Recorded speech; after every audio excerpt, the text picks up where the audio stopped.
Hello, writers. Have you ever bought a writing craft book someone says you just have to read? Is it still sitting on your shelf? Have you even cracked the spine? That's totally me. Don't ask Renee how many craft books she owns. Why do we keep buying these books we never read? We all want to improve as writers, but that's hard to do alone. That's why we started the Words to Write By podcast, to tackle these books together, chapter by chapter, and learn from their advice. Or not. Sometimes they're wrong. Hi, I'm Renee Nelson, former college writing instructor turned full-time writer and podcaster. After many years, I finally have a complete draft of my memoir. And I'm Kim Smigado, author of the humorous fantasy novel Our Comeback Tour is Slaying Monsters, which is the first book in the Boy Bands and Dragons series, released by Riverfolk Publishing. And now, on with the podcast.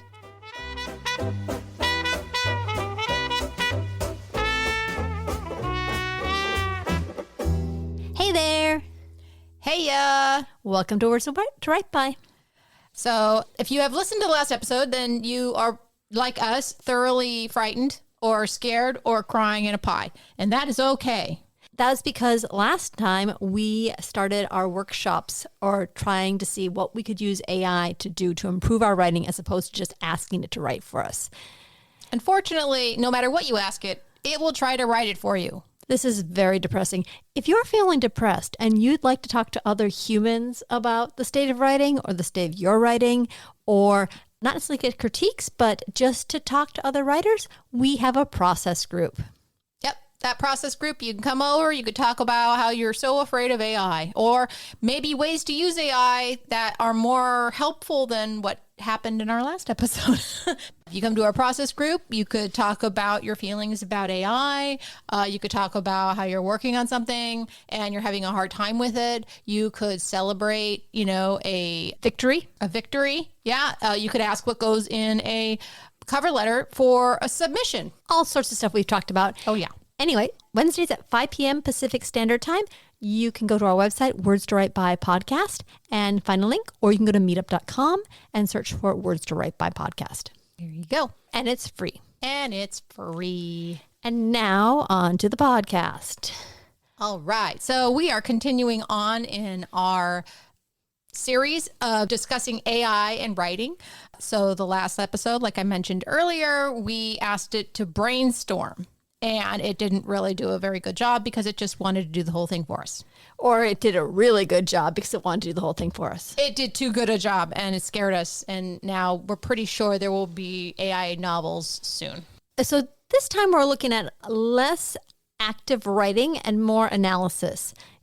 One of the things you saw in the previous episode was it wanted to do analysis on the stuff it was writing. It wanted to tell us a theme. It wanted to tell us the reasons behind stuff. It wanted to tell us the emotional impact. So given that it could do that with its own writing, we thought, let's try it with some of our writing. Specifically, we are going to take one of Renee's pieces and we're going to workshop it using AI. We are literally going to workshop. I guess literally is an overused word. We are actually going to workshop. If you're interested in how a human workshop goes, we've actually covered this in some previous podcasts. If you go to this episode on our website, in our show notes, we will have links to 2 podcasts we did on that. One of which was an interview with Carrie Muir, who is one of Renee's favorite workshop instructors. But just in general, why don't you say, what is a workshop for people that maybe don't use workshops? Okay, well, if you're a writer, usually it's nice to have feedback from a reader because you write to be read, right? Usually workshop is made up of other writers. They get together. Traditionally, they'd be in a circle and you would either read your piece out loud if it's a poem, or they would read it beforehand and then they would give you feedback as a reader and then they would dispense that feedback. In the traditional model, the ones like in MFA programs, you're not allowed to speak as the writer. You just sit there and take it. It can be a pretty intense situation having people judge your work for the first time. And while almost all writers that are writing want feedback, they can sometimes be very hesitant about asking for it or about going to workshop. And workshops cost money too. A well-run workshop has a facilitator who keeps things on track, who makes sure things don't go off the rails. Because sometimes you can go to a workshop and everyone decides they want to talk about commas. Oh, been there, done that. Yeah. Well, I didn't talk about the commas. But I've been in a workshop, in a poetry workshop, when I was getting my MFA, half hour about a comma. Not helpful. No. Not helpful. So looking at AIs, it's not that expensive. And you can get feedback immediately. You don't have to wait and sign up for a class and wait for a month to go show up at the class. You don't have to read anybody else's stuff. Although I will say that one of the best things I get out of workshops is reading other people's stuff and thinking about what the problems are. That actually has helped me with my writing, being in workshops, interacting with other writers. Yeah, seeing how it can go south Yeah. in writing, definitely. Or just like seeing what other things people make mistakes on. And then you look at your writing and say, oh, I'm not that bad, but here it is right here. This is where I wasn't doing this thing. Mm-hmm. So what we decided to do is make me the guinea pig and take one of my pieces that I had been workshopped by human beings, and I have their feedback, and we are going to compare their feedback to Claude AI feedback. We started off with Renee writing the prompt, I would like some workshop feedback for a section of a chapter of my memoir. And this is what Claude wrote back. I'd be happy to provide feedback on a section of your memoir chapter. Feel free to share the text, and I can give you thoughtful commentary on elements like writing style and voice, structure and pacing, character development, emotional impact, clarity and readability, themes and motifs, strengths and potential areas for improvement. What specific aspects of your writing would you like me to focus on in my feedback? Now, I'm going to say that actually there's a certain strength to this because sometimes I write a piece and I ask for feedback and I'll say, I want feedback on this particular thing. And people won't give me feedback on that. They'll give me feedback on something else. Also, usually a workshop is done by other writers of kind of similar level to you, or maybe not as great a level. And sometimes people have a harder time giving feedback. So in a way, it feels just off the bat that Claude or an AI might give you better feedback for your work than paying money for a workshop. Well, we're going to find out. Yeah. I mean, it says it's doing all these things, but can it really like analyze your structure and pacing or your writing style and voice? You know, like how good a feedback are you going to get? Mm-hmm. That's what it says it's going to do. So we're going to put it to the test. So I submitted a portion of a chapter that I did actually have workshopped. And so I read this piece too. Renee moved around a lot as a kid and was living with different family members. And this specific one relates to some time that she lived in Pacific Grove, which is a community a bit south, kind of between Central and Northern California. Yeah, it's very pretty. It's very pretty. It's very touristy. She addresses that part of the story early in the memoir, but this is kind of a flashback when the house that she stayed in is up for sale and has an open house. And she goes down there to walk around. And the piece incorporates the impression she has of the house right now with the memories that she had in the past and relating that couple of months that she lived in that house and the experiences with her mother and the feelings that she had at that time. Is that pretty much it? Yep, that's good. It's really well written because Renee has a wonderful style of the words and the language, and the sentences are really good. At the same time, this wasn't like you knew that there was problems with the piece. It's a little bit confusing, I found. Mm-hmm. It jumps around a little bit, and I could definitely see some places to improve that. Yes. Yeah. Just, this is one of the hardest parts of workshop is that you're very vulnerable. You're laying yourself out with this thing that you loved and you worked your hardest, and someone says, well, it's got some problems. If you want to hear more about that, we have an episode called Writing Workshops, the Good, the Bad, and the Uglies. If you want to know how it can go wrong, that's a good episode to listen to. At the same time, though, I kind of had it not literally beaten out of me, but, I've been to a lot of workshops and it doesn't really bother me anymore, I guess. I've been doing this so long. I think actually it's the strength of going to workshops. You feel a lot more comfortable with people not liking your work, and you feel much better at trying to get down to what the problem with your work is. But the first couple could be kind of rough. Right. Let's see here. What you did was you just asked it to workshop, and then you handed it your piece, and you didn't tell it you wanted to look for anything specific. It says, I read your memoir chapter section carefully, and it's powerful, evocative piece of writing. Here's my feedback. Very important. It starts with a compliment. Yes, as it has been probably trained to do. All right, so it goes through. It gives us the strengths. And then it tells us some areas to consider. And then it gives us an overall impression. Let's start with that. Okay, so this is the overall impression after it read my piece. Overall impression. This is remarkable writing, raw, honest, and richly detailed. The way you balance the physical journey through the house with your emotional journey through memory creates a powerful reading experience.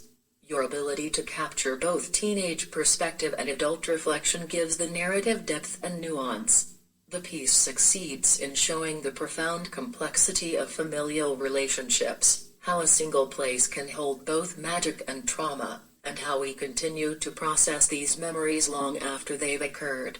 The concrete details, unplugging refrigerators to use microwaves, slanted ceilings, new German violins, anchor abstract emotions in physical reality. First of all, how do you feel about what it said about your piece? It's okay. Overall impression should, I think, include like some critical feedback. So I'm kind of like, yeah, thanks. Yeah. there is that aspect when you're reading back from the AI. So you're looking for some particular thing and you just scan over all the stuff that it wrote that's complimentary. I found interesting the concrete details, anchored abstract emotions in physical reality. That felt kind of like something that someone was writing for an essay. Like, let's pick 3 items that Renee covered and we'll just say that those are concrete details. Yeah. They picked nouns that had adjectives in front of them. Yes. Mostly. Yes. In one action. The new German violins. It wasn't about the story of your violin. It was the new German violin. The slanted ceilings. I'm not sure why a slanted ceiling is such a specific detail, but You gave it a paragraph, so obviously that's something you should pick up on. That was the end of this thing. But it started off with strengths. And one thing that workshops do well is that they tell you what people empathize with. They tell you the things that you wrote that people say, that's good. The problem with people giving you advice about something that doesn't work is that, well, what do? It doesn't work. Fix it. When someone says, I really like this part, you can say, I did a lot of descriptive there, or I used a lot of dialogue, or this is something I'm good at and people like. And so I should do more of it. Yeah, not do overly, but you can say, I'm good at this thing. So I shouldn't be afraid to write more of that. I had a workshop teacher getting my MFA. I really loved him. And he only gave positive feedback. But it was like hard to explain that it was actually critical. But he went into super depth on why something about the piece was working. And so you were like, I see how I did that. Interesting. So then you become better at what you're good at in a way, and then you can do more of it or whatever. I thought it was very effective, but I could imagine it being annoying if the workshop leader doesn't know how to do it in a critical way. Otherwise, it just feels like they're saying nice things about your piece, but not helping you improve. Yeah, it's like I didn't pay money to go to a workshop so that I would just get positive feedback when I know things need to be worked on. So it said your strengths were sensory detail and settings, effective use of music, complex mother-daughter relationships, and powerful scenes. There you go. Cool. Thanks, Claude. So definitely the sensory details and settings was really strong. It says effective use of music because you listed a whole bunch of soundtracks while you're driving. Yeah, while I was driving out of Pacific Grove, I mentioned the songs I was listening to. Mm-hmm. And complex mother-daughter relationships, you always have complex mother-daughter relationships. That's the theme of the book, so there you go. Powerful scenes. It mentions the violin scene. The violin scene in the hallway is devastating in simplicity. The abrupt, no, I sold it, that's what your mother tells you, followed by a quiet, oh, carries tremendous emotional weight without over-explaining. And I agree with this, but I also agree that you didn't have as many scenes as you possibly could have had in that story, in that chapter. Yeah. Okay. So it likes some of those things, but then it gave me areas to consider, which is what I pay good money for. It said my paragraph length and structure needed work. Some of your longer paragraphs might benefit from being broken up, particularly the second paragraph describing the drive. This would give readers breathing room and emphasize key moments. I would consider that not good feedback because I'm like, okay, so I press the enter key. I don't know how that feedback's actually even to help me in the future. Besides, do I just write long paragraphs? Is that a problem? I'm not sure. That's where my brain goes. It says, editorial note on page 5. There's a highlighted passage that appears to be an editorial note to self. Yes, Okay, thanks. You might develop this section. That's why I highlighted it. Okay. Transitional clarity. Interesting. The shift from present day touring the house to memories could be slightly clearer in a few spots. While the blending of time works beautifully overall, occasional signposts might help ground readers. That is not the first time I've heard that. I have heard that feedback a lot over the years. So definitely got its AI finger on that pulse. And then lastly, it says narrative arc. The piece ends on a poignant note about what you've always ever wanted, but you might consider whether you want to provide subtle hints about how this house visit connects to your present self or current understanding of your mother beyond remembrance. That's good advice. Of all these things, which thing you think actually resonates the most? Or which is something that would be an aha moment that you wouldn't have gotten if you hadn't thrown it into the Claude? The narrative arc. You know, I could tell something was missing in the piece. But yeah, like how I felt now. Not just how I felt now, but why does it matter? Mm-hmm. You know? What I like about this feedback is it says how I could do it. Right. Like I would provide subtle hints at how the house visit connects to my present self or current understanding of my mother. So that's good because it's not just, well, how does it connect to yourself now? It's no, specifically, how does it connect to your feelings about your mom? I like that feedback. That is something I definitely agree with. So how would you use that feedback? Well, one, it said use subtle hints. So in a traditional workshop, I would print out my piece because I like printing stuff out. And then I would turn it into a checklist. I would highlight the words always ever wanted. And then that would be the theme. And then I would make sure that that somehow comes back over and over again. But you might consider whether you want to provide subtle hints. So, okay, subtle hints. I would reread the piece. And every time I would think this is a good place for subtle hint, I would put a check mark. Mm-hmm. Or one where I did find a subtle hint. And I'd be like, I should do more of that. Then it says about how this house visit connects to my present self or current understanding of my mother. That part I would probably free write for like a half hour to an hour. Like, how do I think it connects?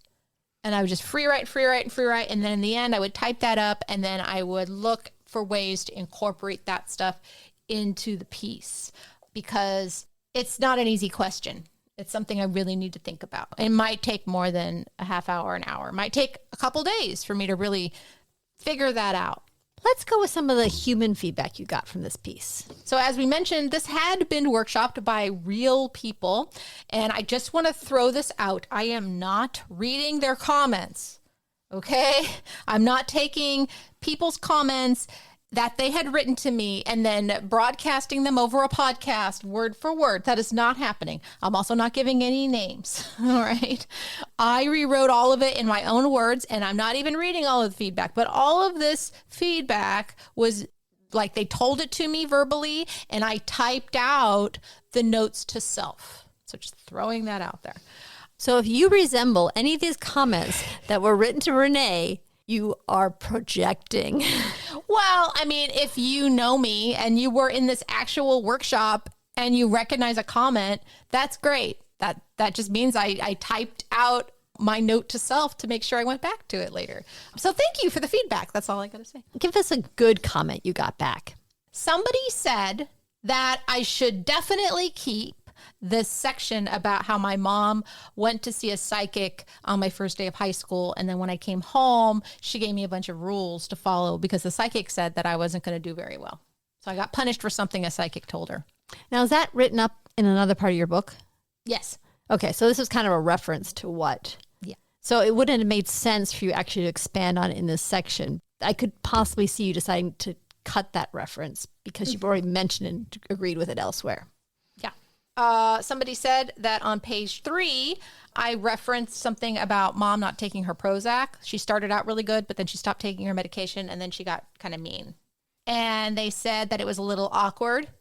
And I realized, rereading the piece just today, that yes, it was awkward. And I was like, oh, that's actually a theme.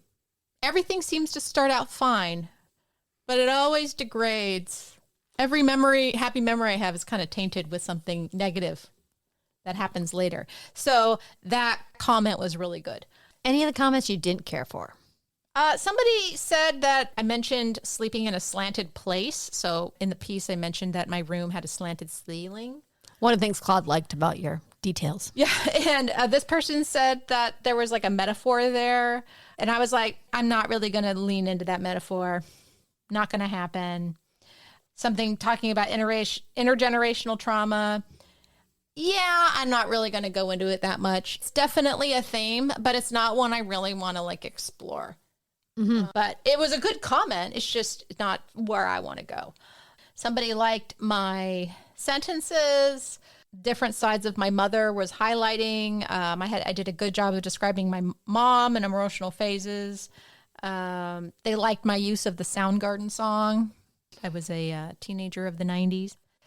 And then one of the people I had mentioned in the email when I submitted this that I was drunk writing it on vodka. And they really liked that. They thought, this is a great draft, even written under the influence. Somebody else also agreed with that. Deploying the device of exploring the house by going room to room with mom in the center. She thought that was really good. She liked the phrase, I didn't come here for this.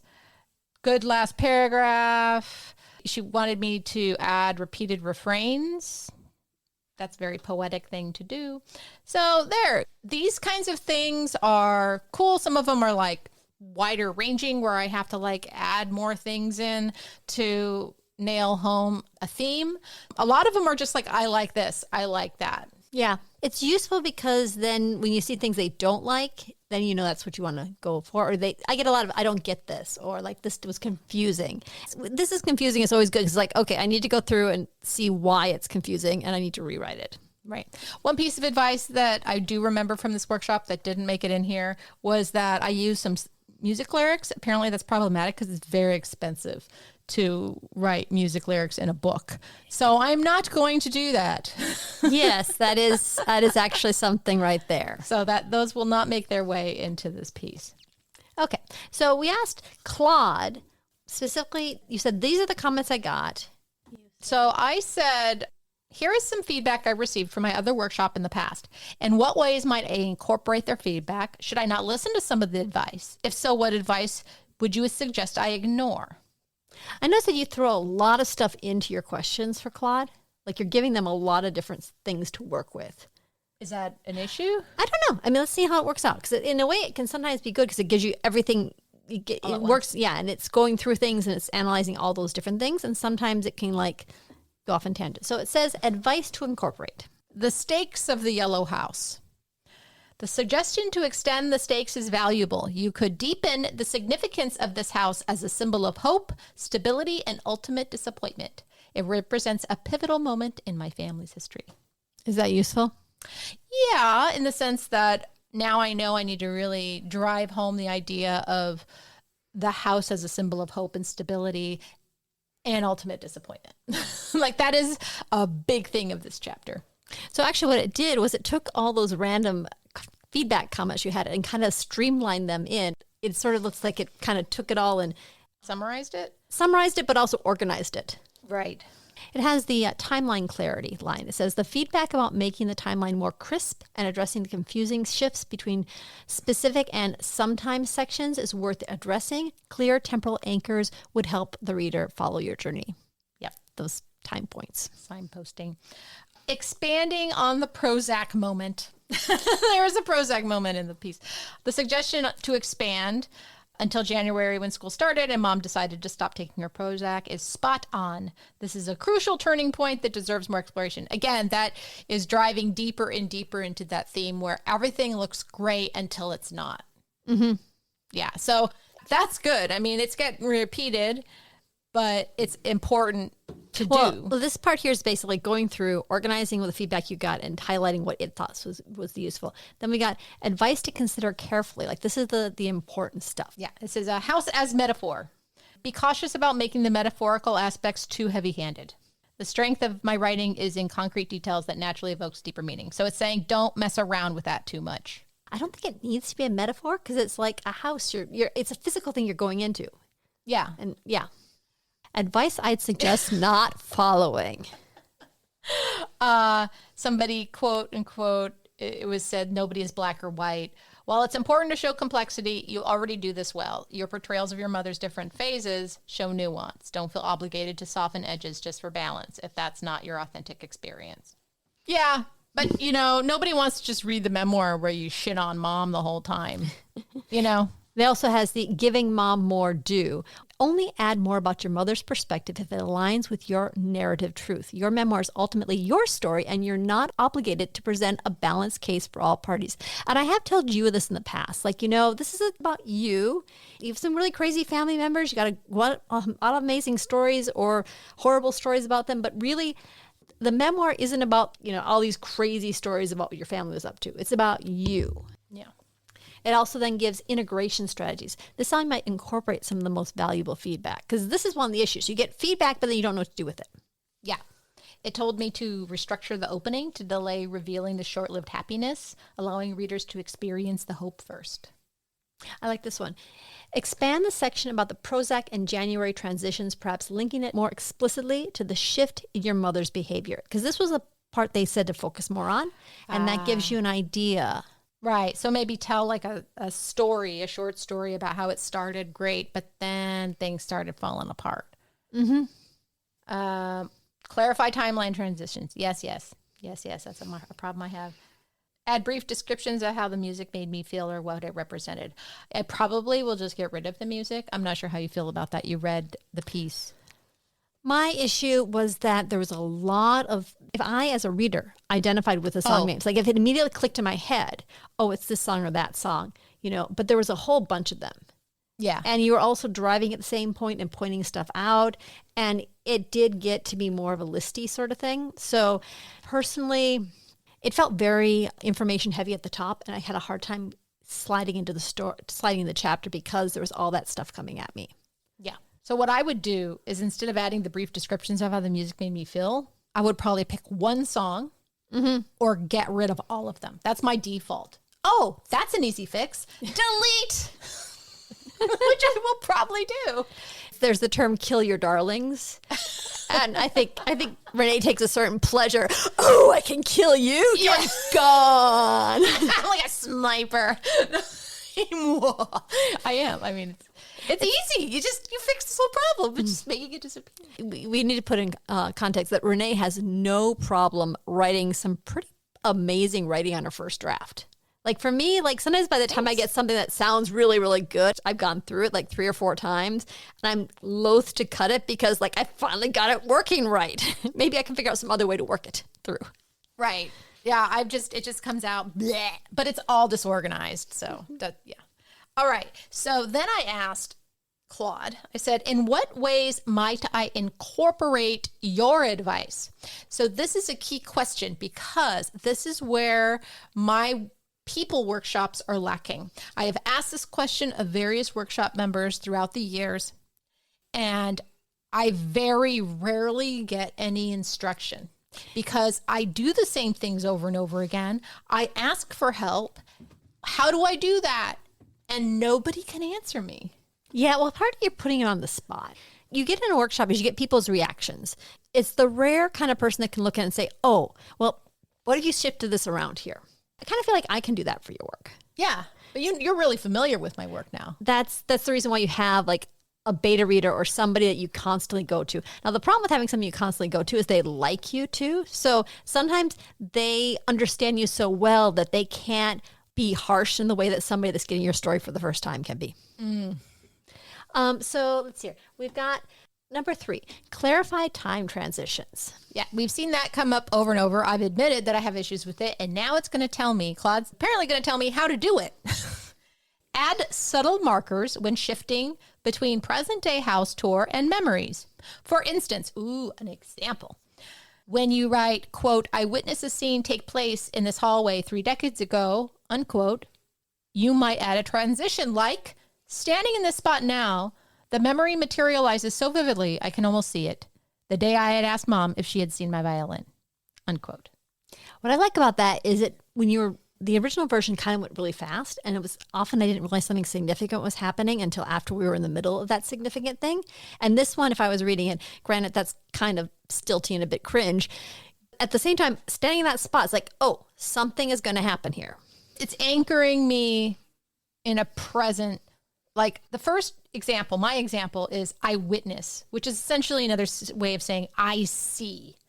And that's hard. I mean, it's something that a reader's going to see. Yeah, okay, right. But when Claude says to stand in a spot, then the reader is kind of embodying you in space and time. So when we were going through this, we worked out these answers. We were talking about it. And earlier, like we were talking about what you would do given some of the advice. Here's what I want you to do. Let's type. Can you list the places in my chapter where I need to clarify time transitions? Claude's thinking. Whoa. All right. Shit, Claude, that's a lot. I need to fix that. All those? Whole 8 of them. Oh my God. Location, end of paragraph 2. Paragraph 3. Page 2. Here's a quote. Location, pages 2 through 3. Page 4. Oh, I would normally have to hunt that stuff down. So let's hear. Wow, it did all that work for me in like 3 seconds. Okay, so let's see. Let's pick one here. Number 6. Different versions of your mother across time. Location, page 5. This mother wasn't the 1992 December mom. Issue. The timeline of these different manifestations of your mother, December mom, April, spring mom, November 1994 mom, could be more precisely anchored. But this is what I want to do.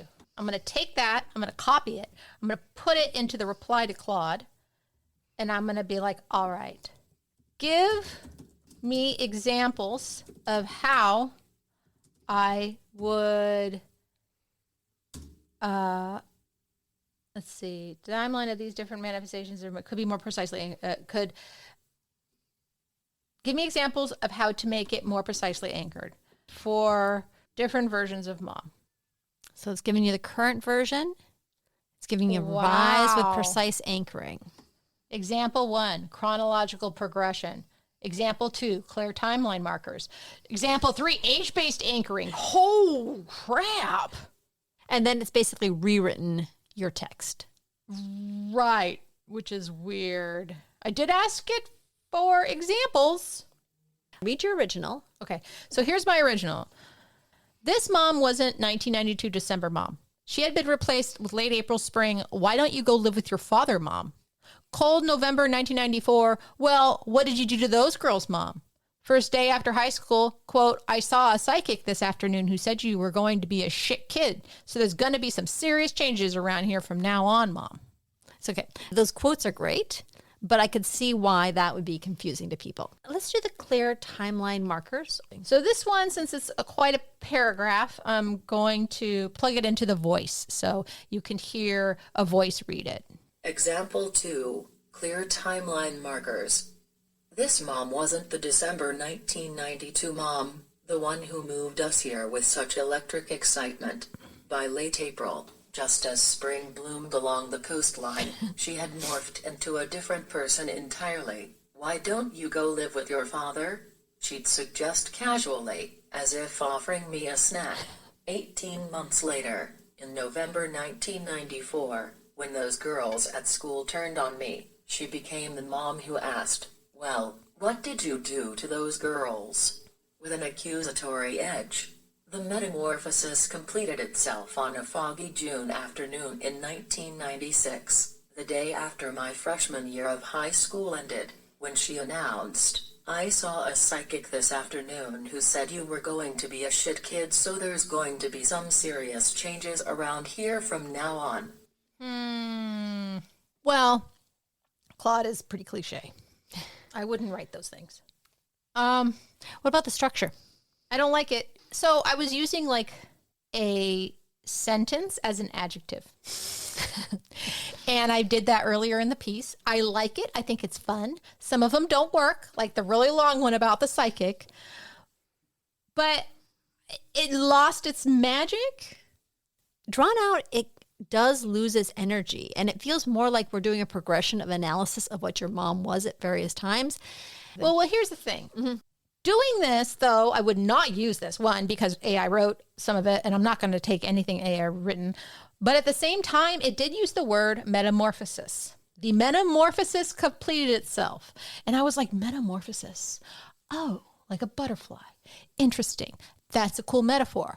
I could use a metaphor. I know butterfly seems very tacky, but I could invert it because the point of the chapter is things look really good until they're not. A butterfly can look really good until it's not or whatever. And so I could make it like, oh, mom was in a cocoon and she emerged, all this hope and is like, oh, it's coming out. And then there's this butterfly. And unfortunately, it was only beautiful to her. And that could anchor the reader, maybe. I would do it, and then I would get workshopped, and then people would be like, this doesn't work. But you never know. That's where my brain's going. Let's go into one other one that is suggested. The age-based anchoring? Uh-huh. Okay. So Claude says that I could revise it this way. Example 3, age-based anchoring. This mom wasn't the December 1992 mom I'd known when I was 13, the one who seemed to sparkle with possibility. By spring, when I was still trying to adjust to my new school, she had transformed into the why don't you go live with your father mom. At 15, in November 1994, I faced her as the cold, distant mom who responded to my pain with, well, what did you do to those girls? Then at 16, standing in our entryway on the first day of summer break, I met yet another version, the mom who declared, I saw a psychic this afternoon who said you were going to be a shit kid, so there's going to be some serious changes around here from now on. Each of these examples creates clearer temporal markers to help readers understand the progression and timeline of your mother's changing behavior, while maintaining the powerful rhythm of your original phrasing. Retry Claude can make mistakes. Please double-check responses. Don't blame me. I'm just the robot. So the interesting thing is when Claude actually takes care to show when these different time points are, there's actually a really large time frame. I am less harsh on your mother because I assume that she was the nice mom for a certain period of time, and then she was the distant mom, and then she was this one, and like that she was had a consistency through all that. Where the original version you have just like bang, bang, bang, bang, all these crazy different versions of mom. I don't actually remember talking about when I was 16 because that was later. I wasn't living at that place when I was 16. So I think Claude put that in there. But it was 16 when your mother said that. I was 14. So it got it wrong. Yeah. I didn't say the day. I didn't say how old I was then. I only said one time when I was 14, and it just assumed I was going year by year. Oh, okay. Yep. So no, all of this happened in a year's time. Yeah. So it got it wrong. Yeah. I asked for an example. Mm-hmm. And it was trying to give me an example of how it could be done. I don't know if I would say I was wrong, but it feels very wooden, though. The writing isn't great the way they've done it. It's uninspiring.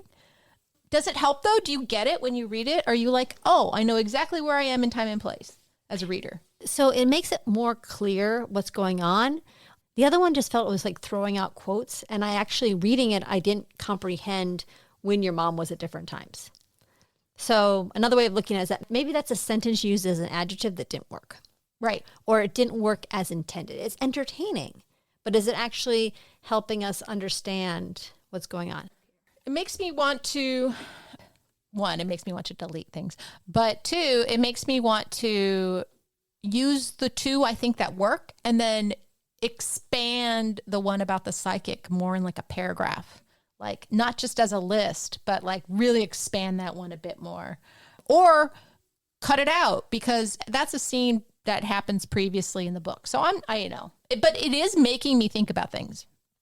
And that actually is another reason why you do workshops, because you get so into your piece that you're writing that you can't see anything other than the words. And you step back and someone says, I think this person here has multiple personalities. And you're like, no, they don't. And like, oh, I could see how you could get that out of that.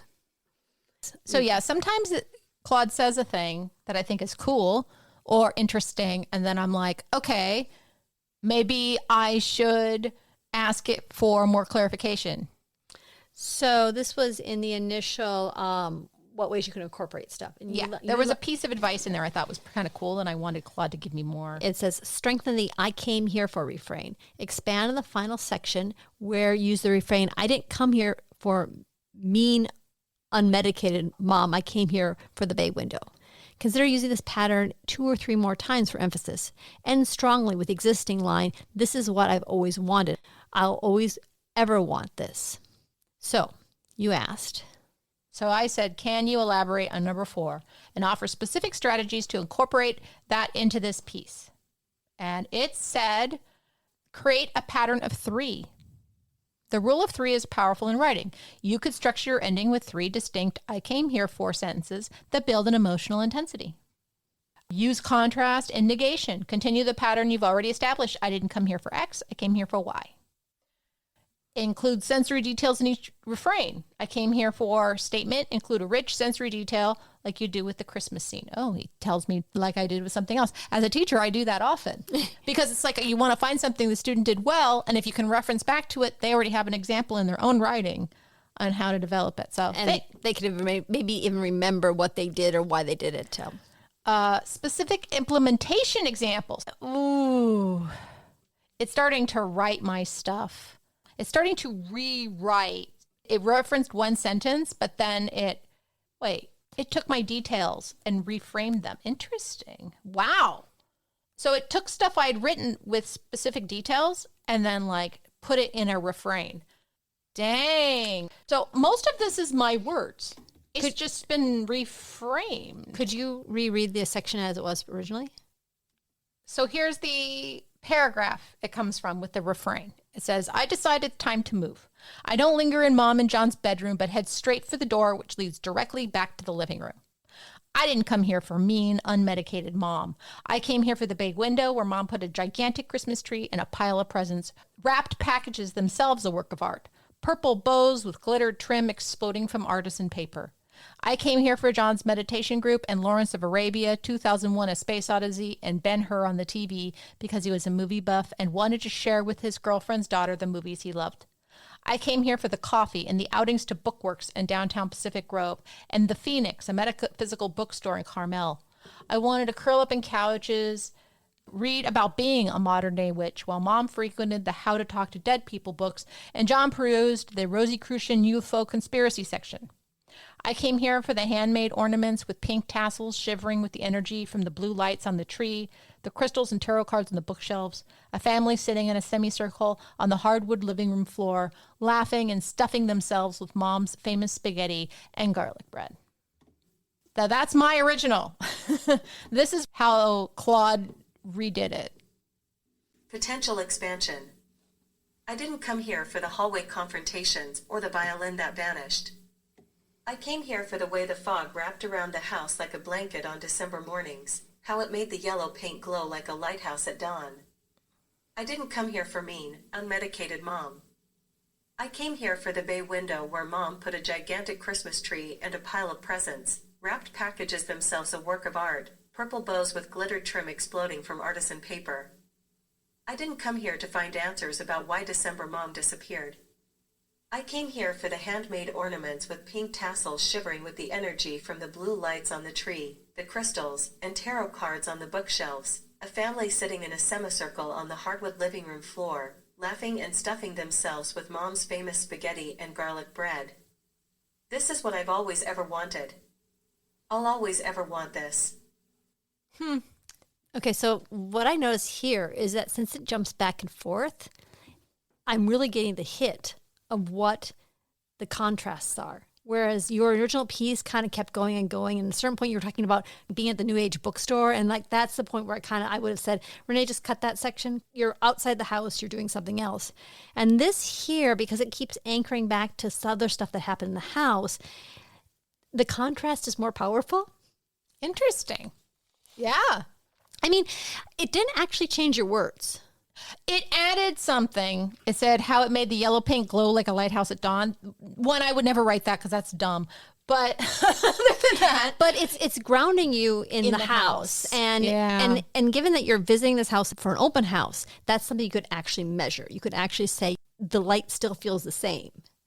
So like that example's bad, but the idea of physically talking about, you got the hallway confrontation, and then you're coming into this room and you're describing what about the room you liked or what felt right about the room and reminded you what you were there. So this is cool in the sense that it's giving you an example, but also teaching you. It's like, oh, when you're going to focus on something, narrow down the space that the reader is in. Like you said, I was at a bookstore. Well, now we're out of the house. Mm-hmm. This way it really is concentrates on the house because the whole thing is about a house, and it's this house. Yeah. It's what the house represents and all these other things. Mm-hmm. So yeah, here's the thing. When I go back to revise it, I am not going to use the shit sentence they used, but I will now take out the parts about outside of the house, maybe move them somewhere else or just get rid of them entirely. And I will write my own sentence, my own way of anchoring the reader specifically in the house. But you might use this structure, do you think? What the structure is like it's 4 points. I see. Or 3 points and a wrap up at the end. And it's kind of expanding on contrasting the bad experiences with the good experiences in the room in the house. Would that be something you do, or would you do it differently? Because you were talking about anchoring points. I need to, I would have to go back and really reread that one section, look at it, see what it's doing. I wouldn't promise anything right now.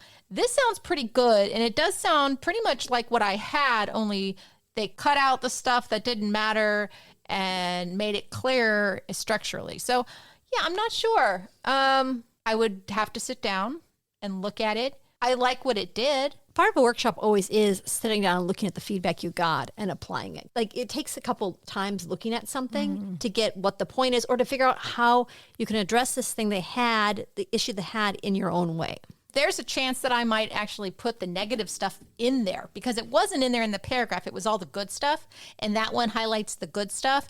And it makes me wonder if maybe I should put some negative stuff in there. So it could go either way. You got a question here. I have a hard time with overall narrative structure. How was the narrative structure so far? How might I make it more clear? Should I change the organization?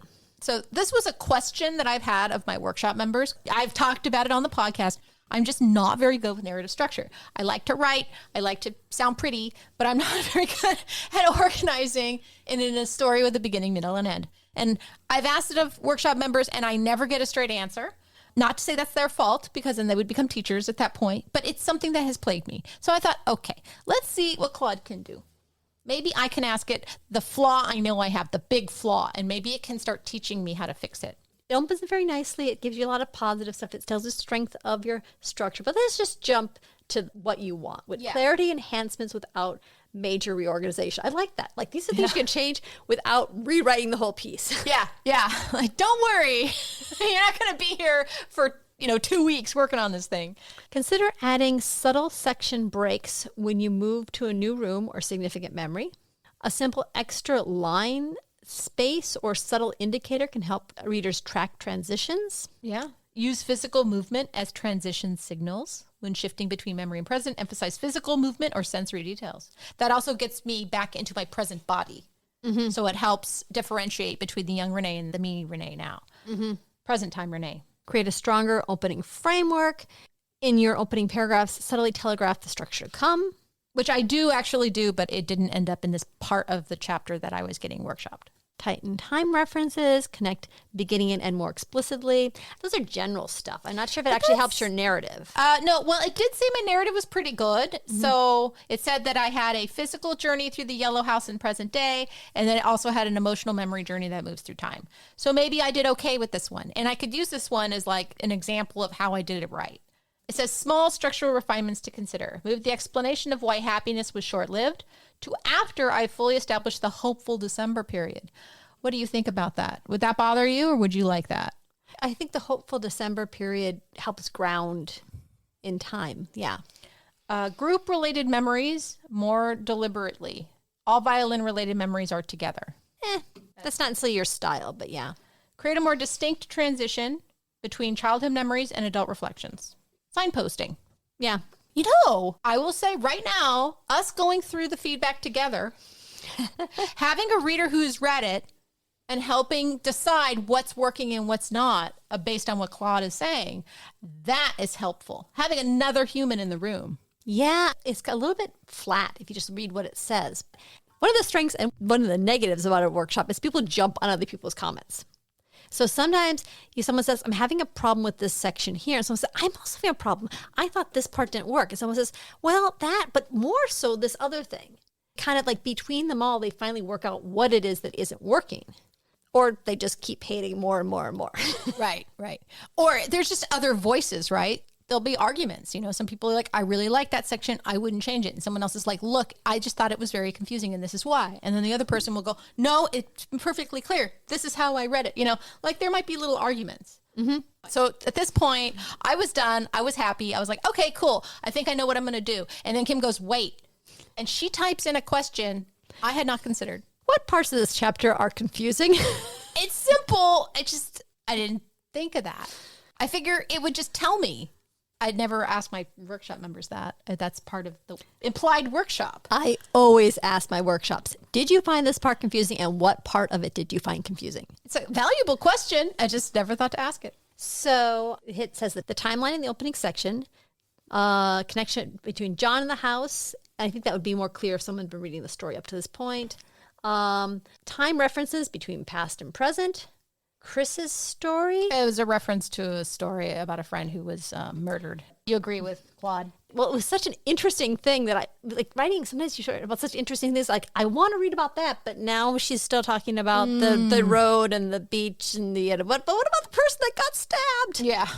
Reason for the house visit and the extent of the happy period. I think this one here is like if you ask people what doesn't work or what confuses them, they're not things that you wrote badly. They're things that you kind of included that were too distracting or were better explained in another piece. Like, that's the problem whenever you have like a workshop. You're in chapter 5 and you got a whole bunch of people who never read any of this beforehand. And they say, I really would like to know more about this character. And you're like, that was all of chapter 2. It does say the extent of the happy period. While you mentioned that happiness lasted only a month, the timeline of subsequent events when your mother stopped taking Prozac and when things deteriorated isn't entirely clear. Would you agree with that? Yeah, the timeline was not completely clear. Mm-hmm. Especially when you're giving me all the different versions of mom, I wasn't aware whether they were in the same house or different houses. Yeah. All right, there you go. I am impressed. I like how thorough it is. I like how it gives you examples. Even though I don't always like the examples, I get where it's going, and it actually makes me think, oh, I see what it's doing. I need to do something similar like that. It pointed out things that other people have pointed out over and over and over again. And it had the patience when we asked, like, well, where were these transitions that didn't work? It listed them off. It didn't even occur to me to ask, and now I'm like, oh my God, it's like a secretary. But you were describing how you would initially do it. You were getting more into the story. Like you were doing stuff that would possibly spark other stuff, whereas just getting a list of to do, look at this point, look at this point, look at this point, kind of removes you. Mm-hmm. Although I will say there are times when you're editing or you're revising where you want to go deeper and you want to pour more stuff out. And there's points where like, this is almost good to go. I just want to make sure I take care of these issues. And I kind of want to be a little more removed from it. I'll just like take it sentence by sentence and I'll just fix those things. And then somebody else can look at the whole thing with those in place and tell me there are other issues. But I don't want to actually end up rewriting this chapter again. I just want to fix these problems. Yeah. As much feedback as it gave me, I'm not rewriting the entire chapter. Yeah. I mean, I think it sounded pretty good, but things are confusing. You know, I need to revise a few sentences. I need to delete some things. I need to emphasize some things. But that's not a huge rewrite. To me, it's not. Yeah. Right? You'd agree. Yeah. I keep going back to your story. Your memoir, at this point, you've got so much good content. The editing that has to go into it is looking at the entire story and deciding whether this chapter as itself stands. You don't want to spend so much time reworking individual chapters if they don't flow together. Right. Your chapters are good enough to look at the whole piece. So having gone through all this, my question is, do you think that you would use this? And do you think it's cheating? Okay, I'm going to be completely candid. I will use this. It is cheaper than a workshop. Like workshops are expensive. And that makes me really sad because now I'm not giving another writer and or teacher money. Mm-hmm. It replaced people. Even in my AI's evil world, replacing jobs and replacing us as writers. Hey, look at this. I'm going to start using it. I can start seeing the ethical implications, and yet my brain is like, this was nice. It gives you automatic feedback, and it's cheap. It's inexpensive. And you can ask follow-up questions. Oh, my God. And you can ask it how. Yeah. Even if it gives you the wrong answer, sometimes it's part of the workshop is going there for feedback. So even if it's the wrong feedback, it counts for something. So probing it for feedback and deciding whether you're going to use it or not is way more useful than just getting a one-time review. And now for the next 2 weeks, I'm reviewing other people's stuff. Yeah. And it was instant gratification. It did soften all the blows, and it gave you a lot of positive feedback about stuff that was good about your work. Yeah. Honestly, they gave too much. I'm not saying, oh, it's so good. I'm saying I think it's just trying to pander to me, and I don't like that. I would much prefer more critical feedback than I get it is very valuable to hear what you're doing well, but I think I'm pretty confident in the stuff that I'm doing well. It's the thing that I'm not doing well that I'm not confident. And I really need that explained in my face. Mm-hmm. Also, it does take out the social aspect of workshop. Everyone has their things with workshop, and mine is sometimes people dilly-dally, and I'm looking at the clock going, I have been allotted a half hour for people to talk about this, and people are not. I'm losing money here. I paid for this, and I'm not getting what I paid for my half hour, and it just stresses me out. And then people veer off into something that's all about them. Oh, that has happened. Oh, God. And I'm just so angry. And I'm like, well, there's a social thing. Do I call them out on it? And I'm like, I'm causing drama. And it's like, oh, God. And I just bite my tongue. I'm saying this complaining as if this happens all the time, and it doesn't. But it is the times that it does happen that really, I think another thing about this is you brought a very polished piece. A lot of other people who are getting into writing don't have polished pieces, and they have a lot of actually very big mistakes. Like, this is for you for a very high level analysis that you're doing on your work of something that you really understand deeply in your work. The question is, do you think it would be useful for someone that's just starting off and still is forgetting to add specific detail? I don't know. This was a drunken drafty draft. And I wrote it in 4 hours. So this was an off the cuff thing, but not off the cuff. It's something I've been working on all of this stuff for years. So now I'm going to go into the teacher mode of someone who teaches creative writing and composition. Will it help someone?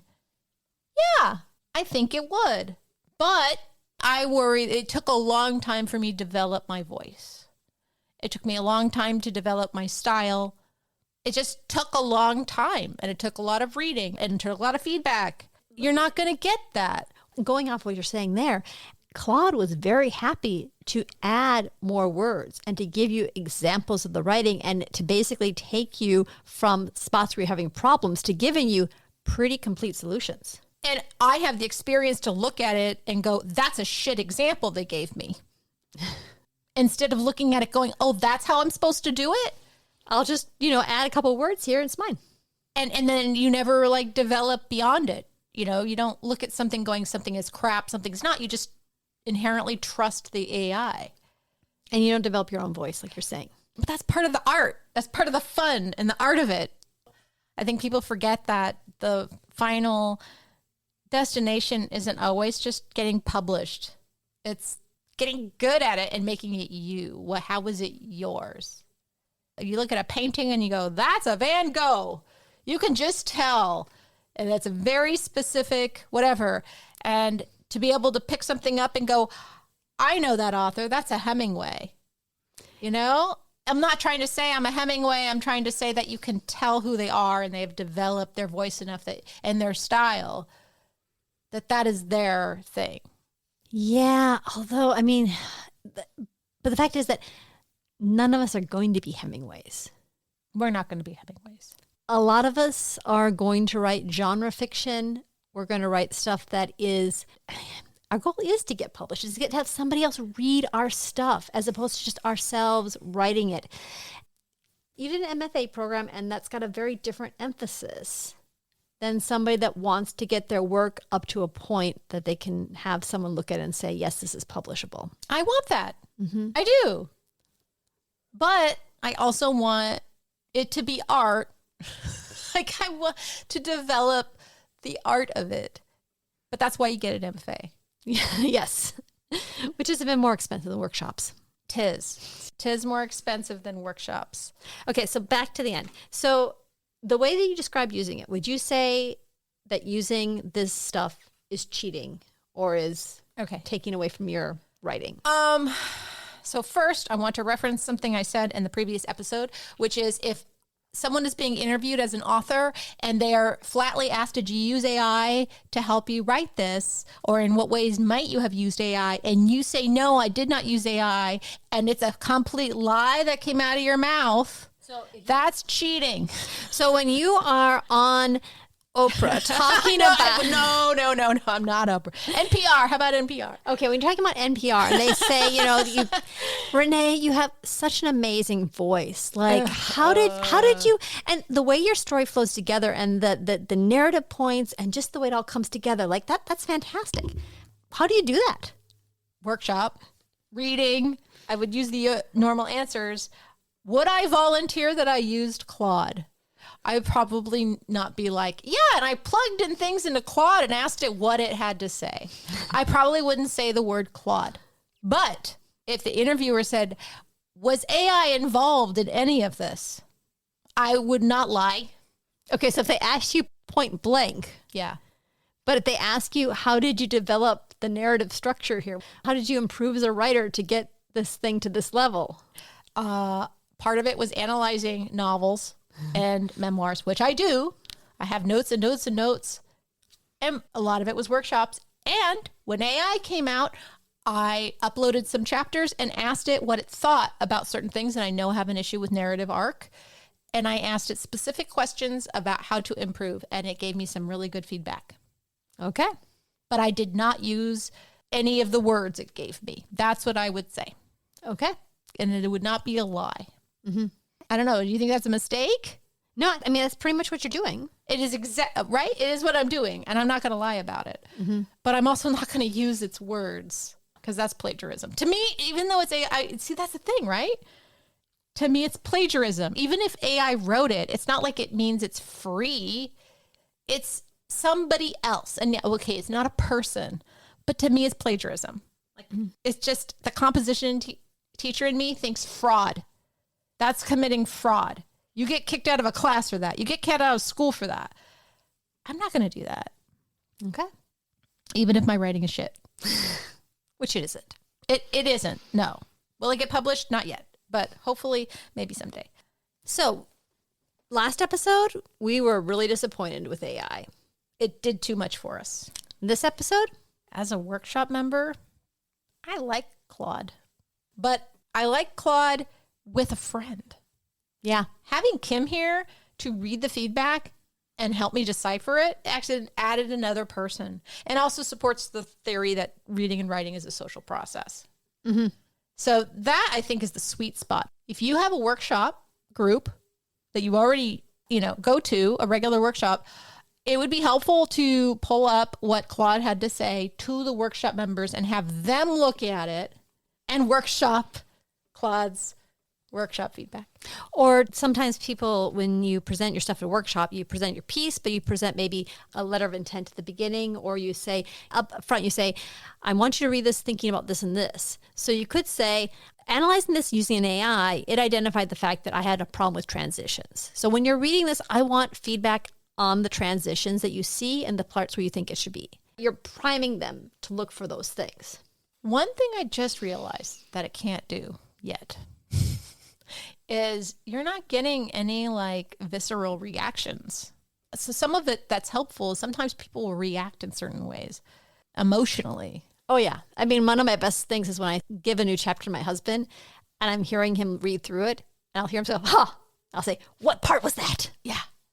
Claude's not going to laugh. No, not yet anyway. So just so you know, I was the guinea pig in this one.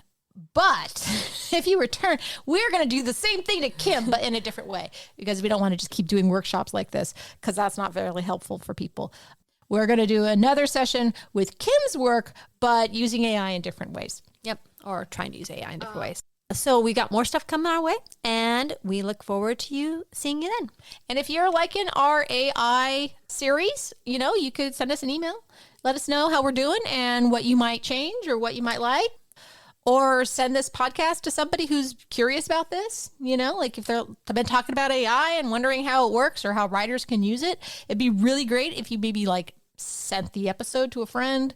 It'd help increase our listenership. Is that a word? Listenership? listeners. We really appreciate it. Thanks, everybody. Bye-bye. Bye. Words to Write By is produced by Renee Nelson and Kim Smiga-Otto. Our theme music is Roll Back the Carpet by Cool Cat Music.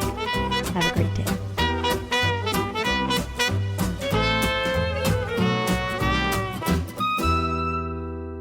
Oh, it looks like we can only use this AI for so much time, but we'll see. Let's just use a different AI then. This is my voice. actually go to the list. I think we saw Joey. We like Joey. This is my voice. Should we try to find some the This woman? is my voice. Ew. This is my voice. Ew. This is my voice. Do you want to do that one or Joey? That one's fine. Okay. All right. I don't want it sounding like a kid. That's freaky. Yeah. We can make it look like Snoop Dogg is reading it. That's hilarious. I don't want to do any of that.